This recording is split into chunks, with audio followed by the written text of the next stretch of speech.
নমস্কার, কেমন আছেন বন্ধুরা? আশা করি আপনারা সকলে খুব ভালো আছেন, সুস্থ আছেন। রান্না জোন পেজে আপনাদের সবাইকে জানাই স্বাগত। আজকে আমাদের রান্না হচ্ছে পটল চিংড়ি। এই আলু পটল চিংড়িটা এভাবে বানালে একদম কিন্তু খেতে লাগবে অনুষ্ঠান বাড়ির মতো। চলুন দেখে নেওয়া যাক যে আমি কিভাবে বানিয়েছি। প্রথমে একটা কড়াইতে আমি অল্প করে সর্ষের তেল দিয়ে দিলাম। দিয়ে তার মধ্যে তেলটা যখন গরম হয়ে গেল তখন আমি ওতে হলুদ গুঁড়ো, কাশ্মীরি লঙ্কার গুঁড়ো আর নুন এই তিনটে দিয়ে ভালো করে একটু নাড়াচাড়া করে নিলাম। আমি তেলের মধ্যে দিয়েছিলাম কারণ এতে করে রঙটা বেশ ভালো আসে।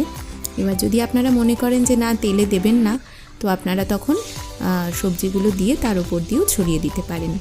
এরপরে আমি আলু আর পটলটা ডুমো ডুমো করে কেটে ধুয়ে পরিষ্কার করে রেখে দিয়েছিলাম। সেই আলু আর পটলটা তেলের মধ্যে দিয়ে ভালো করে নাড়াচাড়া করে নিলাম।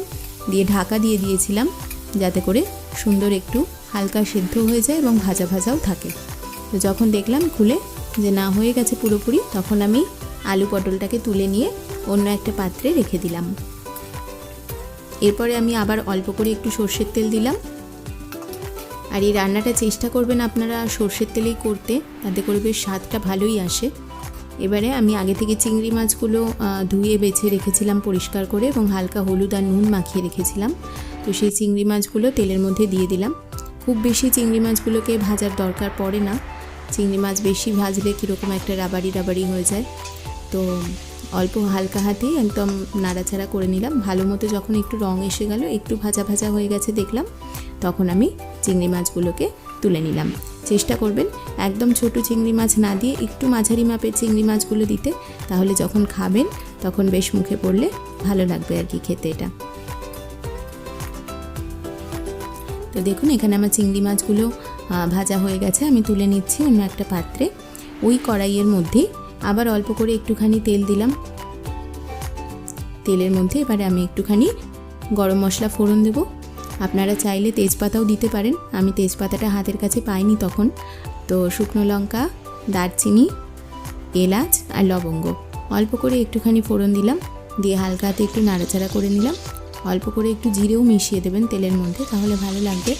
এরপরে আমি পেঁয়াজ বাটা করে রেখেছিলাম, দুটো বড় মাপের পেঁয়াজকে আমি ভালো করে পেস্ট করে রেখেছিলাম, সেটাই তেলের মধ্যে দিয়ে দিলাম।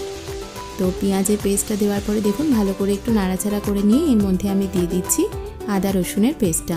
তো এখানে একটু আদা রসুন বা পেঁয়াজ বাটা এগুলো একটুখানি বেশি পরিমাণেই লাগবে, যেহেতু এই রান্নাটা অল্প একটুখানি রিচ হবেই বটে, না হলে কিন্তু খেতে ভালো লাগবে না।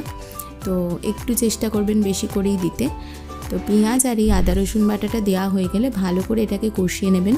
আমি এখানে কোনো রকম জল ব্যবহার করিনি। দেখুন আপনারা চাইলে অল্প একটু নুনও দিয়ে নাড়াচাড়া করতে পারেন। তো আমি এখানে অল্প নুন দিয়ে দিয়েছিলাম। আর গন্ধটা যেই কেটে যাবে, পেঁয়াজের আর আদা রসুনের একটা কাঁচা গন্ধ থাকে, যেটা দেখবেন নাড়াচাড়া করতে করতে যখন দেখবেন যে হ্যাঁ কেটে গেছে, তখন বুঝবেন যে মোটামুটি হয়ে গেছে। তখন আমাদের এই রেগুলারের যে মশলাগুলো থাকে সেগুলো আমরা একে একে অ্যাড করে দেব। প্রথমে আমি দিলাম হলুদ গুঁড়ো, তারপরে দিলাম আমি ধনে গুঁড়ো, তারপরে দিলাম আমি লাল লঙ্কার গুঁড়ো যেটাতে আমাদের ঝাল হয়, আর তারপরে আমি দিয়েছি কাশ্মীরি লঙ্কার গুঁড়ো, যেটার জন্য একটা সুন্দর কালার আসবে। এটাতে খুব বেশি ঝাল হবে না, ঝালটা আপনারা পরিমাণ মতো দেবেন। চাইলে কাঁচা লঙ্কাও এখানে অ্যাড করতে পারেন, আমি করিনি। আর নুন দিয়ে এখানে আমি অল্প একটুখানি জল দিয়েছি যাতে মশলাটা একদম নিচে লেগে না যায়। তো হালকা জল দিয়ে একটু নাড়াচাড়া করে নিয়েছি। এরপরে আমি এর সঙ্গে মেশালাম টমেটো বাটা। তো আপনারা চাইলে এখানে টমেটো বাটার পরিবর্তে কাঁচা টমেটো কুচি কুচি করে দিয়ে দিতে পারেন, উপর দিয়ে একটু নুন ছড়িয়ে দেবেন, তাহলে একটুখানি অপেক্ষা করলে টমেটোগুলো নিজেই গলে যাবে। আমি এখানে টমেটো পেস্টটা ব্যবহার করেছিলাম। টমেটো বাটাটা দেওয়ার পর দেখুন অল্প করে নুন ছড়িয়ে দিয়ে এইবার একটু ভালো করে মিশিয়ে নাড়াচাড়া করতে হবে। এবার আমি একটু এটাকে ঢাকা দিয়ে দিচ্ছি কিছুক্ষণের জন্য, 5-7 মিনিটের জন্য ঢাকা দিলেই দেখবেন মশলাটা একদম সুন্দরভাবে কষে গেছে। দেখুন আমি যেই ঢাকাটা তুলেছি কি সুন্দর মশলার উপর দিয়ে তেলটা ছেড়ে গেছে, তাহলে বুঝবেন যে মশলাটা আপনার পুরোপুরি ভালো মতো কষানো হয়ে গেছে। দেখুন তেলটা একদম ছেড়ে গেছে। এবারে আমি একটা পেস্ট ব্যবহার করেছি, এটা কিন্তু একদম অপশনাল, আপনারা চাইলে ব্যবহার করতে পারেন এবং ব্যবহার করলে যে খেতে কতটা সুন্দর হবে সেটা একবার ব্যবহার করে দেখবেন। তবে যদি না পান হাতের কাছে বা না চান ব্যবহার করতে তাহলেও কোনো অসুবিধা নেই। আমি এখানে মিক্সিতে অল্প করে পোস্ত একটু ভিজিয়ে রেখেছিলাম, পোস্ত তার সঙ্গে একটু অল্প করে কাজু বাদাম, কাঁচা লঙ্কা আর নুন দিয়ে একটা পেস্ট করেছিলাম। তো সেটাই মিশিয়েছি, আপনারা চাইলে মেশাতে পারেন, না চাইলে নাও মেশাতে পারেন। তো দেখুন সুন্দর করে মশলাটা থেকে সব কিছু মিশে গেছে এবং তেলটাও ভালো মতো ছেড়ে দিয়েছে।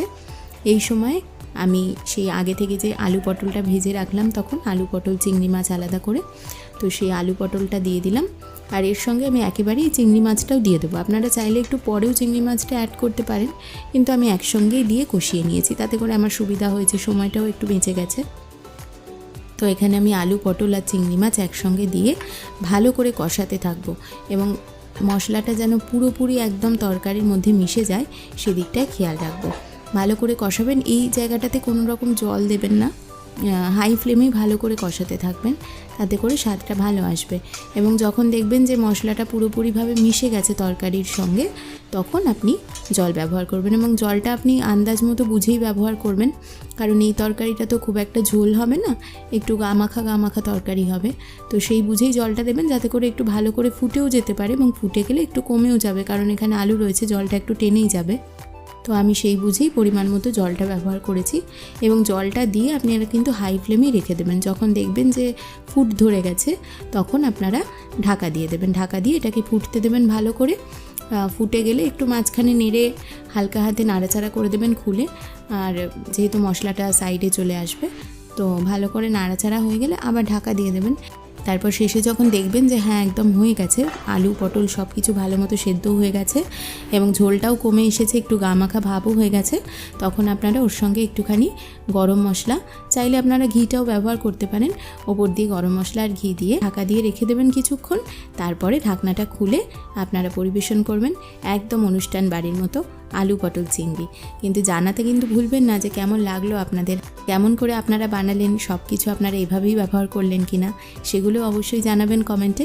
ভালো থাকবেন সবাই, সুস্থ থাকবেন। আজকে নমস্কার।